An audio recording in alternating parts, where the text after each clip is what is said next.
فتلقى آدم من ربه كلمات فتاب عليه إنه هو التواب الرحیم۔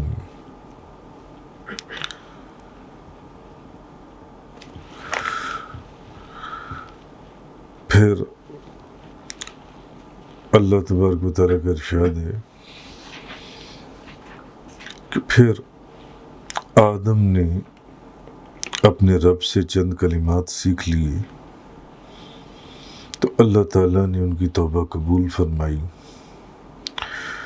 بے شک وہی بہت توبہ قبول فرمانے والا اور بے حد رحم فرمانے والا ہے۔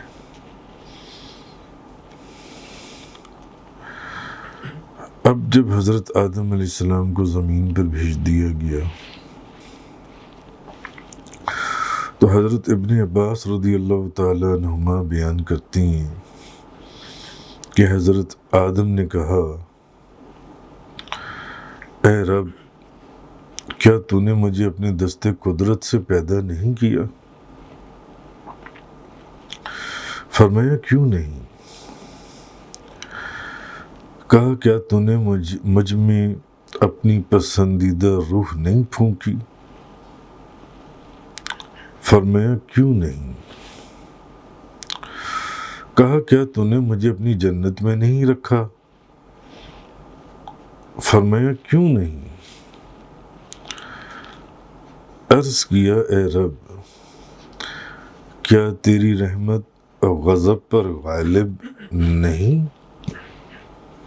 فرمایا کیوں نہیں؟ عرض کیا، یہ بتا کہ اگر میں توبہ کروں اور اصلاح کروں تو کیا تو مجھے اپنی جنت کی طرف لوٹا دے گا؟ فرمایا ہاں۔ تو حضرت ابن عباس رضی اللہ تعالی عنہما آپ بیان فرماتے ہیں کہ جب حضرت آدم علیہ السلام نے کہا، جب زمین پر آ گئے تو اب کہا کہ اے رب، کیا تو نے مجھے اپنے دست قدرت سے پیدا نہیں کیا؟ فرمایا کیوں نہیں؟ کہا کیا تو نے مجھے اپنی پسندیدہ روح نہیں تو نے میرے میں پھونکی؟ فرمایا کیوں نہیں؟ کیا تو نے مجھے اپنی جنت میں نہیں رکھا؟ رکھا تھا نا؟ فرمایا کیوں نہیں؟ عرض کیا، اے میرے رب، کیا تیری رحمت تیرے غضب پر غالب نہیں؟ فرمایا کیوں نہیں؟ یہ خدا کا جواب ہے۔ عرض کیا، اب یہ بتا کہ اگر میں توبہ کروں، پہلے تو یہ بھی بتا دیا کہ تو نے مجھے جنت میں رکھا تھا، خدا سے پوچھا۔ تو نے مجھ میں اپنی پسندیدہ روح پھونکی تھی، خدا سے پوچھا جی۔ اور کیا تو نے مجھے اپنے دست قدرت سے پیدا کیا تھا؟ خدا سے پوچھا۔ پھر اس سے پوچھا کہ بتا تیری رحمت تیرے غضب پر غالب نہیں؟ تو خدا نے کیا کہا؟ کیوں نہیں؟ میری رحمت میرے غضب پر غالب ہے۔ تو اللہ نے فرمایا ہاں، کیوں نہیں، ایسا ہی ہے۔ تو اب انہوں نے حضرت آدم علیہ السلام نے فرمایا، ربنا ظلمنا انفسنا وَإِن لَّمْ تَغْفِرْ لَنَا وَتَرْحَمْنَا لَنَكُونَنَّ مِنَ الْخَاسِرِينَ۔ اے ہمارے رب، ہم نے اپنی جانوں پر زیادتی کی، اور اگر تو ہمیں نہ بخشے اور ہم پر رحم نہ فرمائے تو ہم ضرور نقصان اٹھانے والوں میں سے ہو جائیں گے۔ نبی ہو کر یہ دعا کر رہے ہیں، نبی ہو کر کہ اے ہمارے رب، ہم نے اپنی جانوں پر زیادتی کی، اور اگر تو ہمیں نہ بخشے اور ہم پر رحم نہ فرمائے تو ہم ضرور نقصان اٹھانے والوں میں سے ہو جائیں گے۔ حافظ ابن کثیر اپنی سند کے ساتھ روایت کرتی ہیں کہ یہ وہ کلمات ہیں کہ جب حضرت آدم علیہ السلام کی توبہ قبول ہوئی،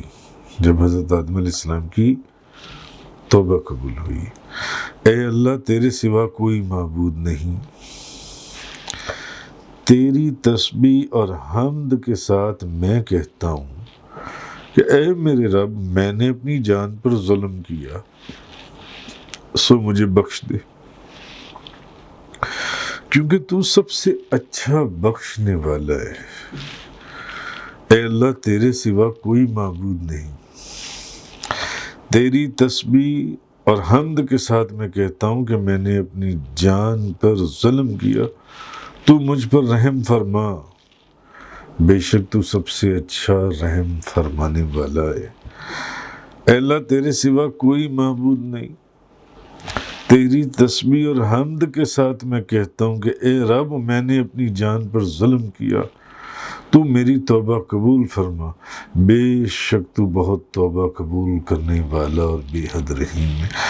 حافظ ابن کثیر فرماتے ہیں کہ آپ کی جب توبہ قبول ہوئی اس وقت آپ کی زبان سے یہ کلمات نکلے، اور اوپر حضرت ابن عباس رضی اللہ تعالیٰ عنہما کی جو میں نے روایت بیان کی ہے، اس میں جو الفاظ کلمات نکلے وہ یہ تھے کہ جب حضرت آدم علیہ السلام نے اللہ تبارک و تعالیٰ سے یہ پوچھا، کیا تو نے مجھے اپنے دست قدرت سے پیدا نہیں کیا؟ کیا تو نے میرے اندر اپنی پسندیدہ روح نہیں پھونکی؟ کیا تو نے مجھے جنت میں نہیں رکھا؟ کیا تیری رحمت تیرے غضب پر غالب نہیں ہے؟ فرمایا کیوں نہیں؟ تو پوچھا بتا پھر، اگر اب میں توبہ کروں اور اصلاح کروں تو کیا تم مجھے جنت کی طرف لوٹا دے گا اپنی جنت؟ تو آپ نے فرمایا ربنا ظلمنا انفسنا وان لم تغفر لنا وترحمنا لنکونن من الخاسرین، سورۃ الاعراف۔ جی آپ نے یہ کلمات کہے، لیکن حافظ ابن کثیر فرماتے ہیں کہ آپ نے فرمایا کہ اے اللہ تیرے سوا کوئی معبود نہیں، تیری تسبیح اور حمد کے ساتھ میں کہتا ہوں اے میرے رب، میں نے اپنی جان پر ظلم کیا، سو مجھے بخش دے، تو سب سے اچھا بخشنے والا ہے۔ اے اللہ تیرے سوا کوئی معبود نہیں، تیری تسبیح اور حمد کے ساتھ میں کہتا ہوں کہ میں نے اپنی جان پر ظلم کیا، تو مجھ پر رحم فرما، تو بے شک تو سب سے اچھا رحم فرمانے والا ہے۔ اے اللہ تیرے سوا کوئی معبود نہیں، تیری تسبیح اور حمد کے ساتھ میں کہتا ہوں اے رب، میں نے اپنی جان پر ظلم کیا، تو میری توبہ قبول فرما، بے شک تو بہت توبہ قبول کرنے والا ہے اور بے حد رحیم ہے۔ اچھا، المعجم صغیر، امام طبرانی اپنی سند کے ساتھ روایت کرتی ہیں، حضرت عمر بن خطاب رضی اللہ تعالی عنہ بیان کرتی ہیں کہ رسول کریم صلی اللہ علیہ وسلم نے فرمایا، اب یہ تو وہ روایات تھیں جو میں نے آپ کے سامنے بیان کی کہ جن کے اوپر حضرت آدم علیہ السلام کی توبہ قبول ہوئی، مگر اب جو میں آپ کو روایت سنا رہا ہوں اس کے راوی حضرت عمر بن خطاب رضی اللہ تعالیٰ عنہ ہے کہ رسول کریم صلی اللہ علیہ وسلم نے فرمایا، جب آدم علیہ السلام نے، حضور نبی پاک صلی اللہ علیہ وسلم نے فرمایا، جب آدم علیہ السلام نے صورتاً گناہ کر لیا تو انہوں نے سر اٹھا کر، یعنی صورتاً گناہ کر لیا تو انہوں نے سر اٹھا کر عرش کی طرف دیکھا اور عرض کیا کہ میں محمد کے وسیلے سے سوال کرتا ہوں کہ تو میری مغفرت فرما۔ اللہ تعالیٰ نے ان کی طرف وحی کی، محمد کون ہے؟ اے آدم، محمد کے وسیلے سے جو مجھ سے دعا کرتے ہو یہ بتاؤ کہ محمد کون ہے؟ حضرت آدم علیہ السلام نے کہا، تیرا نام برکت والا ہے، جب تو نے مجھے پیدا کیا تو میں نے سر اٹھا کر عرش کی طرف دیکھا تو میں نے لکھا، اس عرش کے اوپر یہ لکھا ہوا پایا، لا الہ الا اللہ محمد الرسول اللہ، اللہ کے سوا کوئی معبود نہیں، محمد اللہ کے رسول ہیں۔ تو میں نے جان لیا کہ تیرے نزدیک اس شخص سے زیادہ بلند مرتبہ کوئی شخص نہیں ہے، اس شخص سے زیادہ بلند مرتبہ تیرے نزدیک کوئی اور شخص نہیں ہے جس کا نام تو نے اپنے نام کے ساتھ لکھا ہے۔ تب اللہ عز و جل نے ان کی طرف یہ وحی کی، اے آدم علیہ السلام، یہ وہ جس شخص کے متعلق تم بات کر رہے ہو یہ وہ شخص ہے، یہ تمہاری اولاد میں سے تمام نبیوں کے آخر میں، اور ان کی امت تمہاری اولاد کی امتوں میں سے آخری امت ہے، اور آدم اگر وہ نہ ہوتے تو اے آدم میں تمہیں بھی پیدا نہ کرتا، میں تمہیں بھی پیدا نہ کرتا۔ تو حضرت امام طبرانی حضرت عمر بن خطاب کے حوالے سے فرماتے ہیں کہ یہ کلمات تھی جن کے اوپر حضرت آدم علیہ السلام نے نبی کریم صلی اللہ علیہ وسلم کے وسیلے سے دعا کی اور ان کی دعا قبول ہو گئی جی۔ اور اس کے اور چند محدثین نے اسی حدیث کے انہوں نے لکھا ہے کہ اللہ تعالیٰ نے فرمایا، اے آدم تم نے سچ کہا، یہ مجھے مخلوق میں سب سے زیادہ محبوب ہے، سب سے زیادہ محبوب ہے، اور جب تم نے ان کے وسیلے سے سوال کیا تو میں نے تم کو بخش دیا، اور اگر محمد نہ ہوتے تو میں تم کو پیدا نہ کرتا، میں تم کو پیدا نہ کرتا۔ اور علامہ قرطبی فرماتے ہیں ایک جماعت نے کہا ہے کہ حضرت آدم نے عرش کے پائے پر محمد رسول اللہ لکھا ہوا دیکھا تو آپ کے وسیلے سے دعا کی، اور کلمات سے یہی کلمات مراد ہیں، یعنی محمد صلی اللہ علیہ وسلم کے وسیلے سے دعا کرنا۔ تو یہ وہ حدیث ہے جس کے تحت کہا جاتا ہے کہ جب حضرت آدم علیہ السلام نے نبی کریم صلی اللہ علیہ وسلم کے وسیلے سے توبہ فرمائی تو ان کی توبہ اللہ تبارک و تعالیٰ نے قبول فرمائی۔ اچھا، اب کہ ان کی دعا کیا تھی کہ میری توبہ قبول فرما لے، بظاہر جو صورتاً گناہ نظر آتا تھا، اور یہ ہم پیچھے سارا پڑھ آئے ہیں کہ نبی جو ہیں وہ گناہوں سے پاک ہیں، نبی گناہ سے پاک ہیں، تصور بھی نہیں، صورت اس کی گناہ کی تھی، دیکھنے میں وہ گناہ دکھائی دیتا تھا جبکہ حقیقت میں وہ گناہ نہیں تھا، وہ گناہ، اور وہ ہم نے سارے دلائل پیچھے پڑھے ہیں تفصیل سے۔ اچھا، اب جو توبہ کے لغوی معنی کیا ہے یا توبہ کے شرعی معنی کیا ہے، توبہ کیا چیز ہے؟ تو اس میں لکھتے ہیں کہ توبہ کا لغوی معنی ہے رجوع کرنا۔ توبہ کا لغوی معنی کیا ہے؟ رجوع کرنا۔ اور بندے کی توبہ یہ ہے کسی بندے کی کہ وہ معصیت سے طاعت کی طرف اور غفلت سے اللہ کو یاد کرنے کی طرف رجوع کرے۔ توبہ کے لغوی معنی ہے رجوع کرنے کے، اور اللہ کی توبہ قبول کرنے کا معنی یہ ہے کہ وہ دنیا میں بندے کے گناہ پر پردہ رکھی، اللہ نے اس کی توبہ قبول کر لی۔ اس کے معنی کیا ہے کہ دنیا میں بندے کے گناہ پر پردہ رکھی، کہ کوئی شخص اس کے گناہ پر اطلاع نہ رکھتا ہو، کسی بندے کو اس شخص کے گناہ کا نہ پتہ چلے، اور یہ اللہ ہی کے حکم سے ایسی ہے کہ ہم بے انتہا ایسے گناہ کرتے ہیں جو صرف ہمیں معلوم ہوتا ہے کہ ہم سے یہ گناہ ہوا ہے، اور ہم ساری زندگی بڑا خوش ہوتے ہیں کہ نہیں ہمارے گناہ کا کسی کو پتہ نہیں ہے، یہ گناہ ہم سے ہوا ہے۔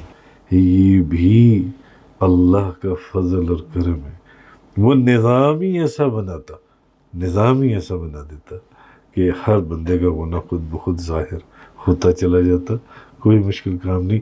دنیا میں اور ایسی بے شمار مثالیں ہیں، اور آخرت میں اس کو سزا نہ دے جی۔ تو خلاصہ یہ ہے کہ وہ عذاب دینے سے مغفرت کی طرف رجوع کرے، یعنی خدا کا جو ہے کہ وہ پھر عذاب دینے کی بجائے مغفرت کی طرف رجوع کر لے، اور بندہ جن سے وہ اللہ کی طرف رجوع کر لے کہ میرے گناہ جن سے ہیں۔ اچھا، اب توبہ کا شرعی معنی یہ ہے، یہ تو ہو گئے لغوی معنی۔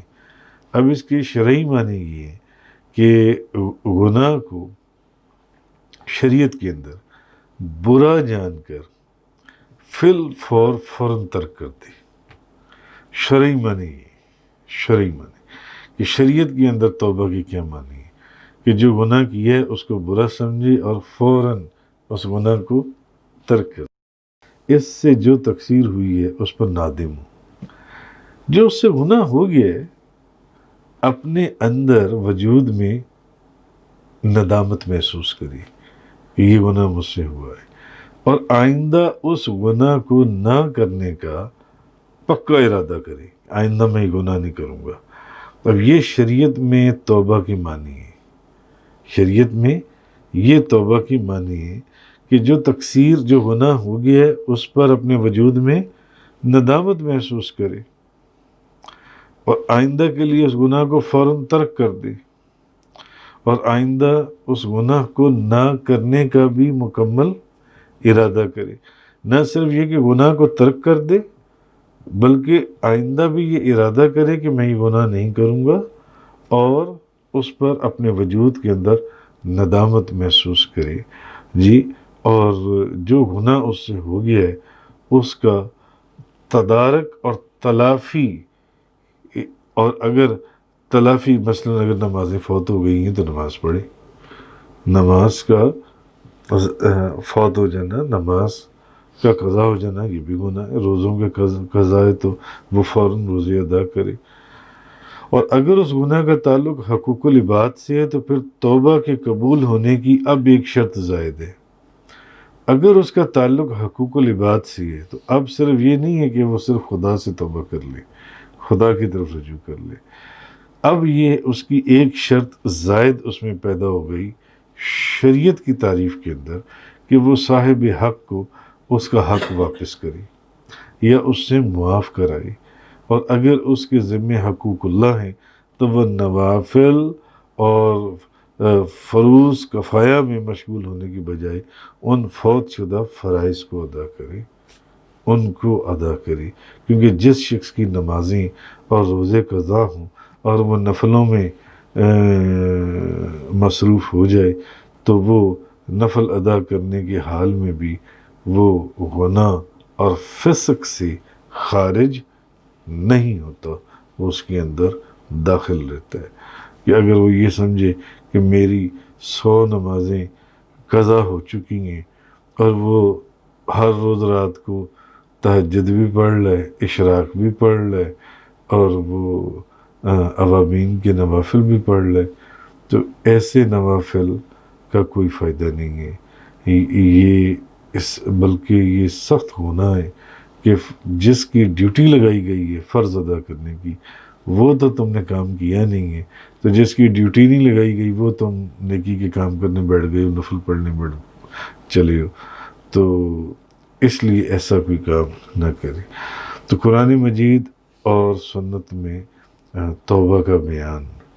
قرآن مجید میں یا ایھا الذین آمنوا توبوا الی اللہ توبۃ نصوحا، اے ایمان والو اللہ کی طرف خالص توبہ کرو. قرآن کے اندر حکم ہے اللہ کی طرف خالص توبہ کرو.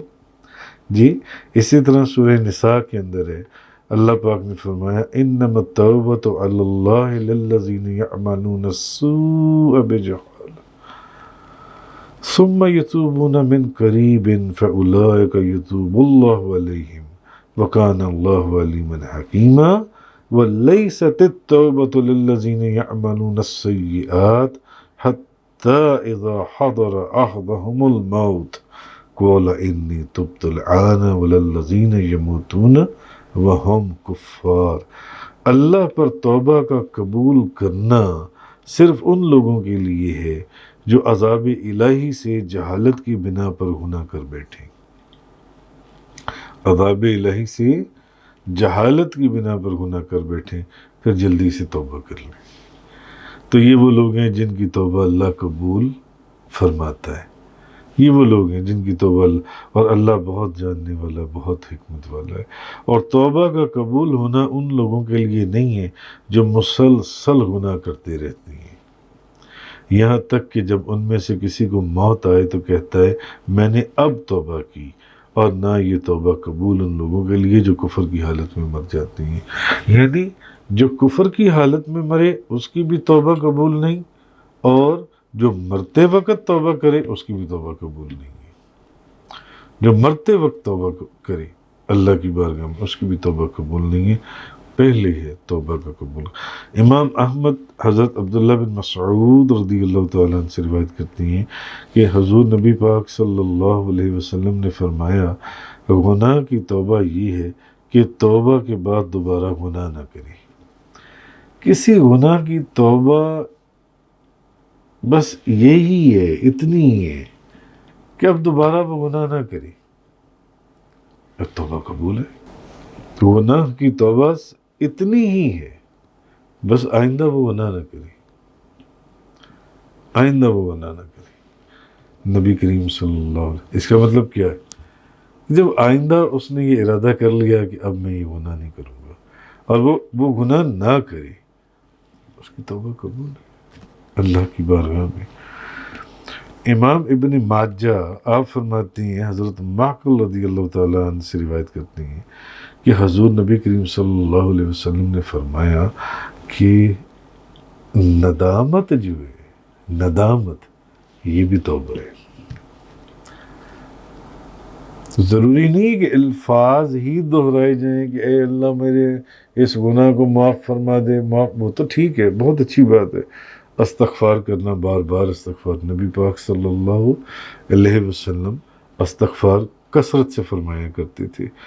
تو کہنے کا مقصد یہ ہے کہ صرف اپنے گناہ کے اوپر اپنے وجود میں ندامت کا احساس، یہ بھی توبہ ہے۔ نبی پاک صلی اللہ علیہ وسلم کی زبان مبارک سے نکلا۔ اور جو پہلے میں نے حدیث سنائی، اس حدیث میں یہ ہے کہ آئندہ اس گناہ کا نہ کرنا بھی توبہ ہی ہے، آئندہ اس گناہ کا نہ کرنا بھی توبہ ہی ہے۔ صرف انسان کا وجود تو زنا نہیں کرتا، انسان کی آنکھ بھی زنا کرتی ہے۔ تذکرۃ الاولیاء میں پڑھیں بزرگوں کے حوال، وہ بتاتے ہیں انسان کی آنکھ بھی زنا کرتی ہے، انسان کا ذہن بھی، خیال بھی زنا کرتا ہے۔ تو کہنے کا مقصد یہ ہے کہ صرف اس گناہ کا نہ کرنا یہ بھی توبہ ہے، حدیث سے ثابت ہے۔ اور ایک گندا خیال ذہن میں آ گیا، یا آنکھ نے گناہ کیا، زبان نے گناہ کیا، کان نے گناہ کیا، آپ کے ذہن اور دل و دماغ نے گناہ کیا، اس کے اوپر اپنے وجود کے اندر بعد میں ندامت ہونا کہ افسوس کتنا گندا اور غلیظ خیال میرے دماغ میں آیا، میرے دل میں آیا، اور اپنے وجود کے اوپر ندامت کا ہونا، شرم محسوس کرنا کہ یہ خیال کیوں آیا میرے دل میں، یہ بھی توبہ ہے۔ نبی پاک صلی اللہ علیہ وسلم کا صدقہ اور طفیل، یہ بھی توبہ ہے۔ اگر حضور کی زبان مبارک سے نہ نکلتا تو شاید یہ توبہ نہ ہوتی، ایسی توبہ کو اللہ توبہ نہ مانتا۔ نبی کریم صلی اللہ علیہ وسلم کا صدقہ اور طفیل، ندامت بھی توبہ ہے، ندامت بھی توبہ ہے۔ تو اسی طرح امام ابن ماجہ جب حضرت ابو ہریرہ رضی اللہ تعالیٰ عنہ سے کہ نبی کریم صلی اللہ علیہ وسلم نے فرمایا اگر تم خطائیں کرو حتیٰ کہ تمہاری خطاؤں سے آسمان بھر جائے، اگر تم خطائیں کرو حتیٰ کہ تمہاری خطاؤں سے آسمان بھر جائے تو اللہ تعالیٰ، اور پھر تم توبہ کرو، اور پھر تم توبہ کر لو، اللہ تمہاری توبہ قبول فرما لے گا۔ کیسا رحیم اور کیسا کریم ہے وہ جی۔ تو ہم ایک رحیم ایک کریم، جہاں دو رحیم اور دو کریم ہو، بخشش ہے، بخشش کے دروازے کھلے ہوئے ہیں، بخشش کی۔ حضرت عبداللہ بن مسعود، جتنے مرضی اتنی خطائیں کرو کہ آسمان تمہاری خطاؤں سے بھر جائے، اب پھر صرف اللہ کی بارگاہ میں توبہ کر لو تو خدا تمہاری توبہ قبول کر لے گا، معاف کر دے گا ان گناہوں کو۔ حضرت عبداللہ بن مسعود فرماتے ہیں رسول کریم صلی اللہ علیہ وسلم نے فرمایا جو شخص گناہ سے توبہ کر لے، جو شخص گناہ سے توبہ کر لے، ہوتا ہے نا کہ ایک بندے سے گناہ سرزد ہو گیا، کسی نے جھوٹ بولا، کسی نے گالی دے دی، کسی نے رشوت لے لی، کسی نے سود کھا لیا، کسی نے شراب پی لی، کسی نے جوا کھیل لیا، کسی نے کوئی گناہ کر لیا۔ اچھا، گناہوں کے بعد ایک عام تاثر یہ لیا جاتا ہے کہ توبہ قبول ہو بھی جائے نا، یعنی توبہ بندہ کر بھی لے اور یہ بھی پتہ ہے کہ میری توبہ قبول ہو گئی ہے، تب بھی ایک عام تاثر یہ لیا جاتا ہے کہ، اور یہ بھی شاید چلو ایک اچھی چیز ہے کہ یہ تاثر ہونا چاہیے یا رہنا چاہیے کہ نہیں یار، نیک لوگ ہی ہیں، بزرگ لوگ ہی ہیں، صالحین ہی ہیں، مانا میری توبہ قبول ہو گئی مگر میری اوقات کی ہے، میں تو ہوں ہی گندا، میں تو ہوں ہی غلیظ، میں تو ہوں ہی ذلیل، کہ ادھر گناہ کرتا ہوں ادھر پھر توبہ کر لیتا ہوں، ادھر گناہ کرتا ہوں ادھر پھر توبہ کر لیتا ہوں، ادھر پھر توبہ ٹھیک ہے میری توبہ قبول ہو جاتی ہے، میں گناہوں سے پاک ہو جاتا ہوں، میں گناہوں سے پاک ہو جاتا ہوں۔ مگر آپ یہ دیکھیں کہ نبی کریم صلی اللہ علیہ وسلم آپ کی زبان مبارک سے یہ الفاظ مبارک نکلے کہ حضرت انس فرماتے ہیں کہ حضرت عبداللہ بن مسعود فرماتے ہیں کہ حضور نے فرمایا جو شخص گناہ سے توبہ کر لے، اس نے جتنے بھی گناہ کر لیے ہوں، جو شخص گناہ سے توبہ کر لے جی، اور ہم کہتے ہیں بھائی صالحین جی، اور جو اللہ کے ولی اور جو بزرگ لوگ ہیں انہوں نے تو کبھی گناہ کیا ہی نہیں، ہم تو توبہ کرتے ہیں پھر گناہ کر لیتے ہیں، پھر توبہ کرتے ہیں پھر گناہ کر لیتے ہیں۔ وہ لوگ کیسے برگزیدہ تو کیسے نفوس قدسیاں ہیں، تو ہم تو گندے اور غلیظ لوگ ہیں۔ یہ ایک عام تاثر ہوتا ہے انسان کے وجود کے اندر توبہ کرنے کے باوجود بھی۔ مگر دیکھیں نبی پاک صلی اللہ علیہ وسلم کا انعام اپنی امت کے اوپر کیسا ہے، کیونکہ حضور کی زبان مبارک سے یہ الفاظ مبارک نکل گئے تو آپ نے فرمایا جو شخص گناہ سے توبہ کر لے وہ اس شخص کی مثل ہے جس نے کبھی کوئی گناہ ہی نہیں کیا ہو۔ جو شخص اپنے گناہ سے توبہ کر لے، صحیح توبہ، وہ اس شخص کی مثل ہے جس نے کبھی گناہ کیا ہی نہ ہو۔ کے اوپر حضرت انس رضی اللہ تعالیٰ عنہ فرماتے ہیں کہ رسول کریم صلی اللہ علیہ وسلم نے فرمایا کہ ہر بنی آدم خطا کار ہے، ہر بنی آدم خطا کار ہے، اور خطا کاروں میں سب سے اچھے جو لوگ ہیں وہ توبہ کرنے والے ہیں۔ حضور نے فرمایا ہر بنی آدم خطا کار ہے، مگر ان میں جو سب سے اچھے لوگ ہیں وہ وہی ہیں جو توبہ کرتے ہیں، جو توبہ کرتے ہیں۔ حضرت عبداللہ بن عمرو رضی اللہ تعالیٰ عنہما بیان کرتے ہیں کہ رسول کریم صلی اللہ علیہ وسلم نے فرمایا کہ اللہ تعالیٰ سے جو توبہ ہے وہ سانس اکھڑنے سے پہلے جو مرنے سے پہلے جو بندہ توبہ کر لے، اللہ اس کی توبہ جو ان سے اس کو قبول فرما لیتا ہے۔ اور امام ابو داؤد آپ حضرت ابو بکر صدیق سے روایت کرتے ہیں کہ رسول کریم صلی اللہ علیہ وسلم نے فرمایا جس نے استغفار کر لیا، اس نے اصرار نہیں کیا، خواہ وہ ایک دن میں 70 مرتبہ گناہ کرے۔ یہ انعام ہے نبی کریم صلی اللہ علیہ وسلم کے اپنی امت کے اوپر۔ کیوں؟ جانتے تھے میری امت بڑی کمزور ہے، فرمایا جس نے توبہ کر لی بھلے 70 دفعہ گناہ کرے، پھر توبہ کر لے، پھر توبہ کر لے ایک دن میں، آپ نے فرمایا۔ تو 70 مرتبہ سے مراد کثرت ہے، یعنی کثرت سے جس نے اگر گناہ کر لی، اگر ایک دن میں انسان کئی بار گناہ کرے اور ہر گناہ کے بعد اپنے وجود کے اندر ندامت محسوس کرے اور صحیح نیت سے توبہ کرے اور شامت نفس سے پھر گناہ کر بیٹھے، پھر دوبارہ وہی گناہ کرے، جی، اور پھر اپنے وجود میں دوبارہ نادم ہو اور پھر توبہ کرے اور بار بار ایسا کرتا رہے، تو یہ گناہ اصرار نہیں ہے۔ اصرار اس وقت ہوتا ہے جب معصیت پر نادم اور تائب نہ ہو، یعنی اس کے گناہ کثرت والے گناہ بھی معاف کر دیے جائیں گے، معاف کر دیے جائیں گے، اور بغیر ندامت اور توبہ کے گناہ پر گناہ کرتا چلا جائے جی، تو صغیرہ گناہ پر اصرار اس کو کبیرہ بنا دیتا ہے۔ یعنی اگر وہ اپنے وجود میں ندامت محسوس نہ کرے اور توبہ کے لیے خدا کی بارگاہ میں ہاتھ نہ اٹھائے، اب وہ جو چھوٹی چھوٹی خطائیں ہیں یا گناہ صغیرے، وہ گناہ کبیرہ میں تبدیل ہو جائیں گے، اب گناہ کبیرہ میں تبدیل ہوں گے۔ تو حضرت عبداللہ بن عباس رضی اللہ تعالی عنہما بیان کرتے ہیں کہ رسول کریم صلی اللہ علیہ وسلم نے فرمایا، جس شخص نے استغفار کرنے کو لازم کر لیا، اللہ سے معافی مانگنا، استغفر اللہ، یا اللہ مجھے معاف کر دے، استغفر اللہ العظیم، اے اللہ جو بہت عظمت والا ہے مجھے معاف کر دے، مجھے معاف، استغفر اللہ العظیم الذی لا الہ الا هو الحی القیوم واتوب الیہ، جو توبہ کو قبول کرتا ہے میں تیری طرف توبہ کرتا ہوں، یعنی تجھ سے توبہ کی بھیک مانگتا ہوں۔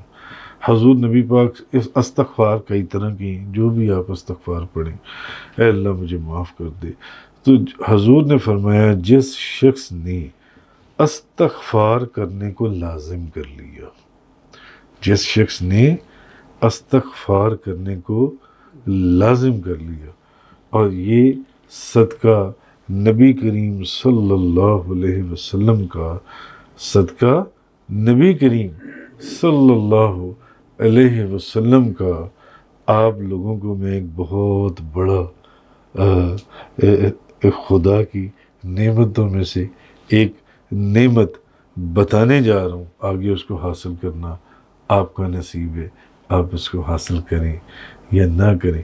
ایسا وظیفہ جس کے بعد کسی وظیفے کی حاجت ہی نہ رہے، ایسا وظیفہ نبی کریم صلی اللہ علیہ وسلم کی زبان مبارک سے یہ الفاظ نکلے، جو بندہ اپنے اوپر کس چیز کو لازم کر لے، توبہ کو، استغفار کو، اے اللہ مجھے معاف کر دے، ہر تھوڑی دیر کو یا اللہ مجھے معاف، یا اللہ مجھے معاف۔ میں نے بعض بزرگوں کے وظائف کے اندر، اوراد و وظائف کے اندر، ورد و وظائف کے اندر، بعض بزرگوں کے مجربات کے اندر میں نے دیکھا کہ وہ جس طرح درود شریف کی تسمیہ بتاتے ہیں، اسی طرح وہ بزرگ استغفار کی بھی تسمیہ بتاتے ہیں، اتنی تسمیہ روز کی استغفار کی پڑھنی ہے، اور فلانا استغفار پڑھنا ہے، اے اللہ مجھے معاف کر دے، میں تیری بارگاہ میں توبہ کرتا ہوں، میری توبہ قبول کر لے۔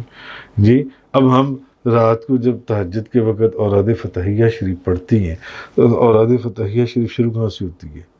بتاؤ، استغفر اللہ العظیم الذی لا الہ الا هو الحی القیوم واتوب الیہ، بس توبہ، کہ اے اللہ جو بڑی عظمت والا ہے، جس کے سوا کوئی معبود نہیں ہے، تیری بارگاہ میں توبہ کرتا ہوں، میری توبہ کو قبول فرما دے۔ توبہ تو اچھا، اب حضرت عبداللہ بن عباس فرماتے ہیں جی، اور آپ یہ دیکھیں کہ اتنا سادہ سا عمل ہے کہ اس کے اندر آپ کی ہر پریشانی کا حل موجود ہے، ہر پریشانی کا حل۔ حضور فرماتے ہیں جس شخص نے استغفار کرنے کو اپنے اوپر لازم کر لیا، اللہ تعالیٰ اس کی ہر پریشانی کا حل بنا دے گا، اس کی ہر پریشانی کا حل بنا دے گا۔ بعض لوگ بیمار ہوتے ہیں تو ان کو یہ وظائف بخشے جاتے ہیں کہ استغفار کی تسمیہ کرو۔ کوئی قرضوں میں پھنستا ہے تو بعض بزرگوں کو ہم نے دیکھا ہے، وہ کہتے ہیں استغفار کی تسبیح کرو۔ کوئی بیمار ہو جائے، کوئی اور حادثہ ہو جائے، کوئی نقصان ہو جائے، کہ استغفار کی تسبیح کرو۔ جی، اللہ تعالیٰ اس کی ہر پریشانی کا حل بنا دے گا جو یہ کہے، جو استغفار کو اپنے اوپر لازم کر لے، بار بار دن میں یا اللہ مجھے معاف کر دے، یا اللہ مجھے معاف کر دے، یا اللہ مجھے معاف کر دے، یا اللہ مجھے معاف۔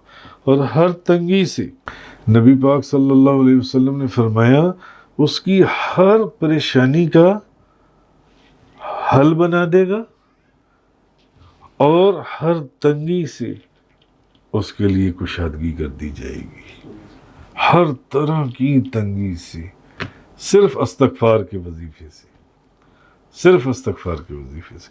اور اس کو خدا وہاں سے رزق دے گا جہاں اس کا وہم و گمان نہ ہوگا۔